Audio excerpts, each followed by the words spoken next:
Bonsoir à toutes et à tous, ici Félix, bienvenue dans cette 47e vidéo. Dans celle-ci, je vais parler de la dépression. Waouh, gros sujet.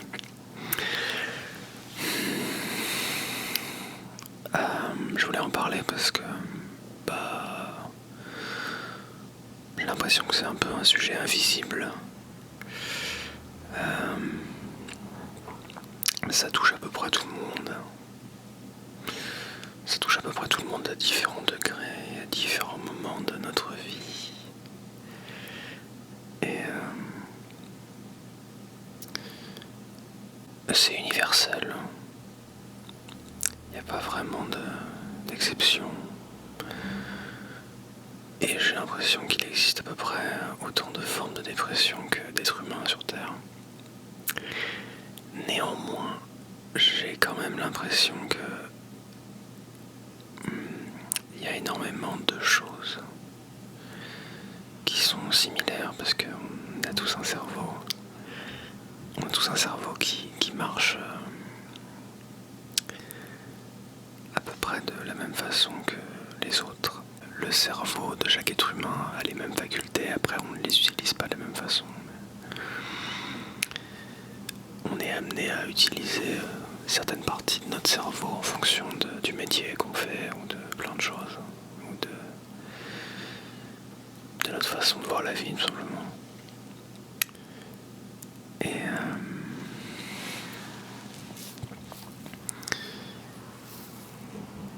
Et pour moi la dépression, du moins l'image que je m'en fais, c'est avant tout une sorte de virus informatique, une sorte de programme de conscience qui vient s'insérer au milieu de notre système, qui se comporte exactement comme un programme normal, mais qui va introduire des informations totalement fausses.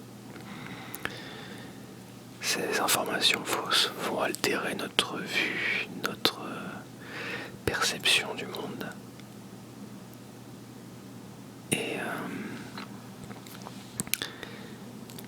Et à force, elles peuvent altérer d'autres programmes et prendre des proportions bien plus importantes.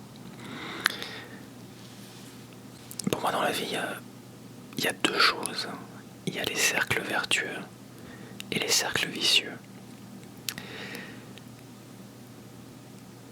Tout simplement, il y a des choses qui nous font évoluer dans le bon sens et d'autres qui nous font évoluer dans le mauvais sens. La dépression, c'est une sorte de... Alors, c'est évidemment un cercle vicieux, mais il peut naître de plein de façons. Très souvent, c'est un problème de communication interne. On communique de la mauvaise façon avec nous-mêmes. On a tendance à toujours chercher les réponses vers l'extérieur. On a envie de combler ce qui nous manque en faisant appel à des gens, en faisant appel à des choses, à plein de solutions venant de l'extérieur, mais on ne s'attarde jamais à ce qu'il y a à l'intérieur de nous. Il y a une chose qui est sûre, c'est qu'on ne peut pas tricher avec la nature, avec notre nature. On n'est pas plus intelligent que la nature et on n'est pas plus intelligent que notre corps. Quand notre corps ou quand notre esprit nous envoie des signaux, il faut y être attentif. Et il ne faut pas...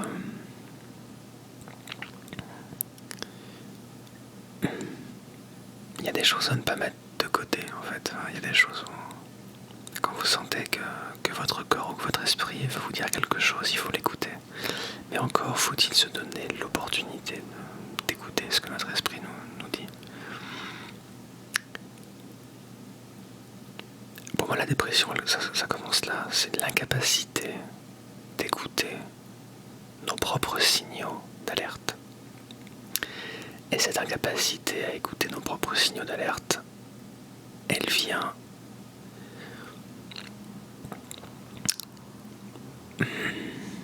comment dire,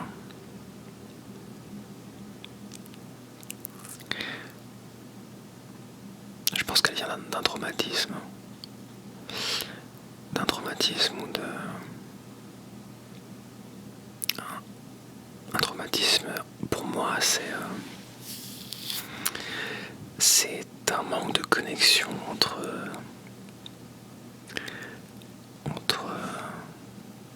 deux parties de notre esprit. Par exemple, quand il se passe quelque chose de grave durant notre enfance,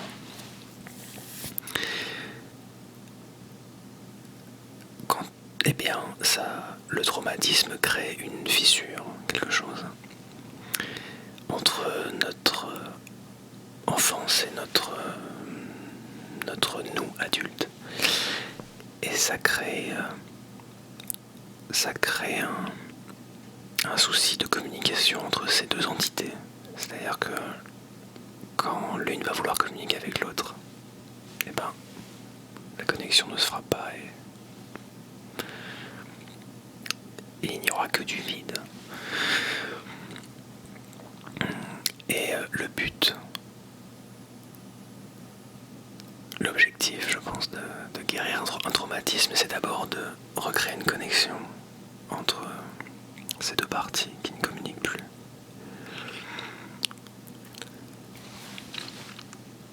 Et ça passe par un travail de dialogue avec soi-même. Ça passe par le fait de faire taire son esprit, le fait de cesser la saturation d'informations. Parce qu'il y a ça aussi.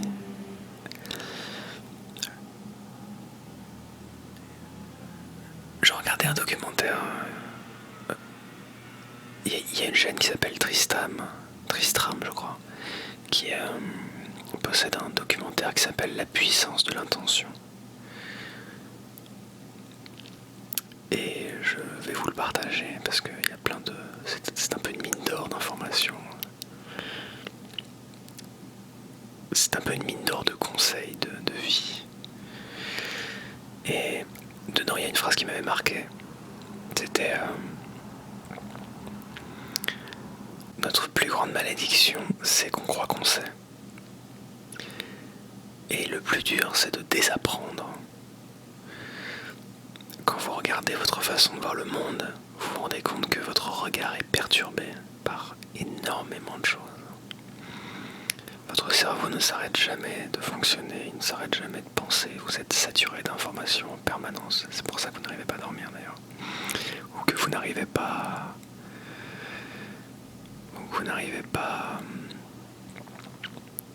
à réfléchir convenablement.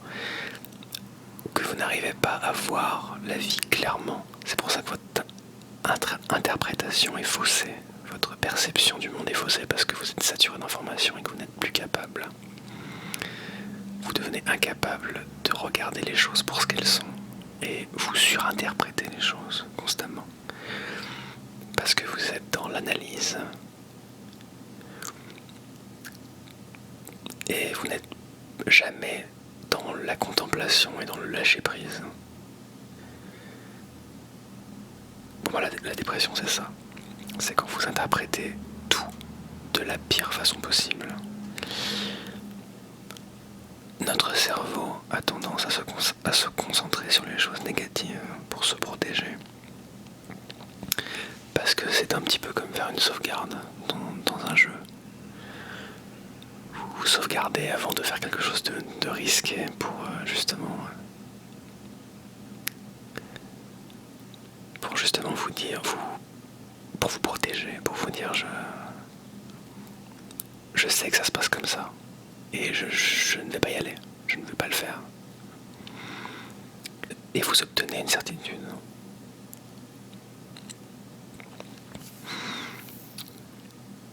Et au fur et à mesure comme ça, du temps, ce virus informatique vous sature de certitude et vous sature de plein de choses. Notamment cette fameuse certitude que vous n'êtes pas capable de changer, que rien ne changera, et que vous retomberez toujours dans ce même cercle. Et que vous avez l'impression de ne pas avancer.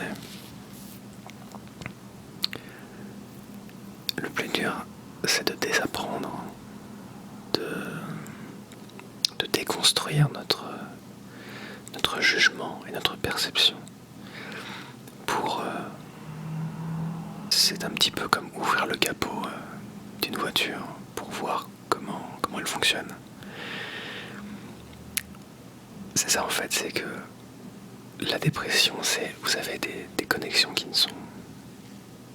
sont brisées, qui sont mal faites, ou il y a des parties qui communiquent, qui ne sont pas censées communiquer ensemble, et il y a quelque chose de déséquilibré. Vous allez vous réfugier dans... Votre esprit aura tendance à onduler vers le bas. Et d'ailleurs, c'est intéressant parce que je me faisais cette réflexion-là. Je me suis rendu compte que quand vous vous réfugiez dans un extrême, en termes d'émotions, que ce soit positive ou négative, vous pouvez être à peu près certain que vous allez accéder à l'autre extrême de manière à peu près égale. C'est-à-dire que votre vie va faire comme ça. Votre humeur et votre joie et votre tristesse vont faire une sinusoïde comme ça. Et c'est un cercle vicieux, puisqu'évidemment, plus vous allez vous réfugier. Alors, ce qui vous emmène vers le haut, évidemment, c'est tout ce qui est dopant. Moi, je vois ça plus comme le fait de combler un manque, combler un vide par l'alcool, par les drogues, par plein de choses.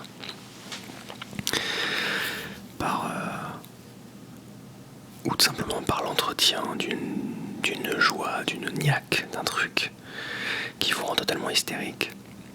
Et ben, vous penchez d'un côté de la balance et vous pouvez être certain que vous allez retomber de manière égale dans le côté négatif. Par exemple, je ne sais pas si vous avez déjà côtoyé des personnes bipolaires, mais la bipolarité c'est ça, c'est-à-dire que la personne oscille de manière très intense et de manière très rapide. Les gens bipolaires vont accéder à un état de joie très intense, voire hystérique, et passer de l'état de dépression totale en rien de temps. La plupart du temps, en général, ils ont plutôt tendance à rester dans le bas et à parvenir à quelques pics avant de ressombrer dans les ténèbres, si je puis dire. Et l'erreur qu'on fait, c'est ça, c'est de vouloir se réfugier, de vouloir se cacher, de vouloir combler quelque chose, de vouloir aller dans l'extrême. Parce qu'une personne équilibrée ne fait pas ça. Une personne équilibrée, elle fait ça.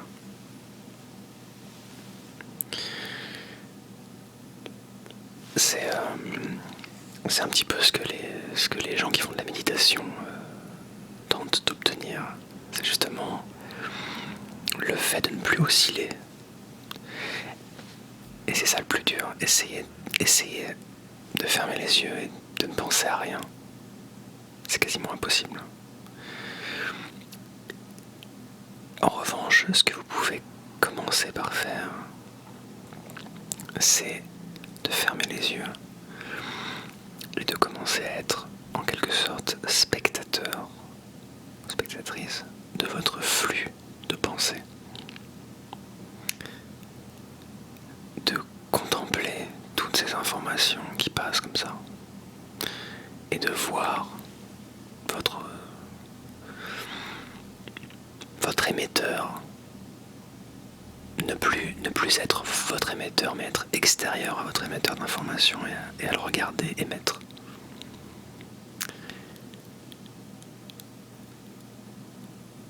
Et c'est déjà un début en fait.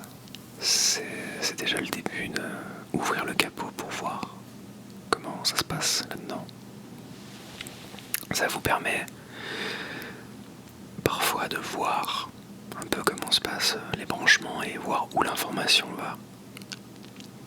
Vous pouvez, en vous projetant dans votre imagination, vous pouvez voir des vaisseaux comme ça, comme des veines, qui se dispersent partout et qui transmettent l'information.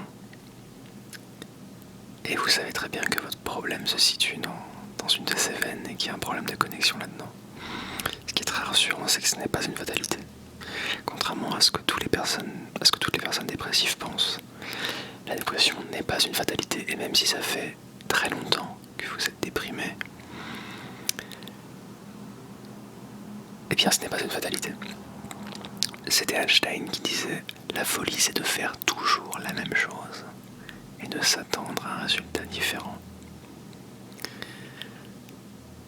Et c'est ça ce que j'entends par désapprendre. Commencez par désapprendre votre façon de vous voir, de voir le monde. Et laissez place à des choses neuves.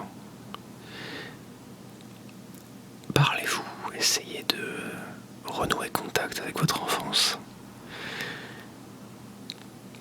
C'est un peu ça qu'on entend par recoller les morceaux. Bon, c'est une manière un peu vulgaire de le dire, mais en fait c'est ça. C'est un puzzle et vous ne pouvez pas mettre ces problèmes-là de côté tant que vous mettrez cet écart de communication de côté. Vous aurez le sentiment de parler dans le vide et de faire des choses dans le vide et que toute votre vie est vide et que tout ça n'a aucun sens. Mais en réalité, tout a un sens. Et votre vie a un sens aussi. Et si vous êtes persuadé du contraire, eh bien c'est certainement une erreur d'interprétation et une erreur de jugement et de communication avec vous-même. Si vous refusez de vous parler, personne ne le fera à votre place. Et vous ne pourrez aider personne si vous ne vous aidez pas vous-même. Commencez par vous aider vous-même avant de vouloir aider qui que ce soit. Ne vous prenez pas pour le sauveur.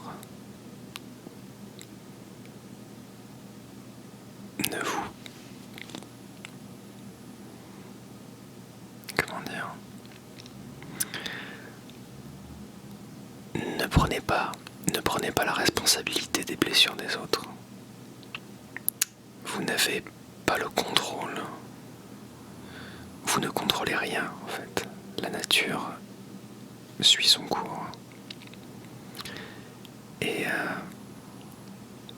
laissez-la faire, parce qu'elle fait très bien les choses. Et allez dans son sens. N'allez pas contre son sens. N'allez pas contre votre nature. Et essayez de vous taire intérieurement. Déjà pour vous reposer. Faites une sorte... en fait, c'est exactement comme le jeûne. Le jeûne, le fait d'arrêter de manger vous permet de reposer votre système digestif. C'est extrêmement bon pour la santé parce que ça permet de renouveler les cellules. Eh bien, avec le cerveau, c'est pareil. Essayez d'arrêter de penser. Faites un jeûne d'information. Faites un jeûne de pensée. Pour vous reposer, vraiment, et laisser votre cerveau se reconstruire tout seul.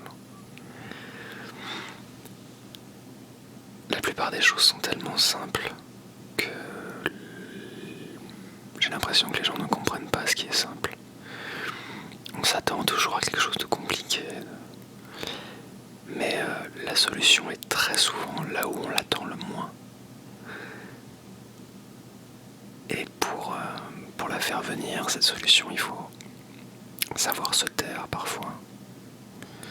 Et juste laisser venir les choses. Se taire et laisser venir et se laisser porter par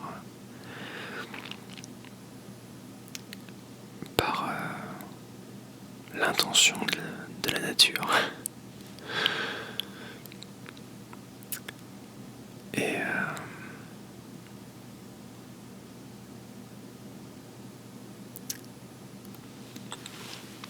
Et laissez la lumière vous transpercer par n'importe quel moyen que ce soit. Trouvez votre meilleur moyen d'expression. Moi, pour ma part, c'est la musique. Mais pour d'autres, c'est la peinture. Pour d'autres, c'est les maths. Pour d'autres, c'est le sport. Trouvez votre moyen d'expression. Et essayez de communiquer avec vous-même et avec les autres via ce moyen.